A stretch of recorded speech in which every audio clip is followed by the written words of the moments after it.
રાજકોટમાં નાયબ મુખ્યમંત્રી હર્ષ સંઘવીએ નરેશ પટેલ સાથે તેમના નિવાસસ્થાને મુલાકાત કરતા રાજકીય ચર્ચાઓએ જોર પકડ્યું છે। ભાજપના અનેક આગેવાનોની ઉપસ્થિતિમાં યોજાયેલી આ બંધ બારણેની બેઠકને ધારાસભ્ય રમેશ ટીલાળાએ માત્ર શુભેચ્છા મુલાકાત ગણાવી છે। જો કે ચૂંટણીના માહોલમાં આ મુલાકાત અનેક તર્ક વિતર્ક જગાવી રહી છે। રમેશ ટીલાળાએ જણાવ્યું હતું કે હર્ષ સંઘવીએ એરપોર્ટ પર નરેશ પટેલને મળવાની ઈચ્છા વ્યક્ત કરી હતી। નરેશ પટેલે હાલ તો રાજકારણમાં પ્રવેશવાની ના પાડી છે, પરંતુ સમાજમાં સારા લોકો રાજકારણમાં આવે તે જરૂરી છે તેવો મત વ્યક્ત કર્યો હતો।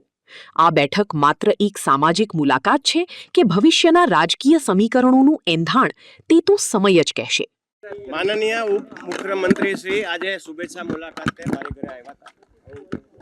બિલકુલ સામાજિક ચર્ચાઓ થઈ, ચા પાણી પીને છૂટા પડ્યા છે। આનાથી વિશેષ કોઈ વાત નથી થઈ। ધન્યવાદ આપનો। એટલે નરેશભાઈની ઘરે આજે ચા પીવા અત્યારે આવ્યા હતા અને માત્ર શુભેચ્છા મુલાકાત જ હતી, બીજો કોઈ એજન્ડા હતો જ નહીં।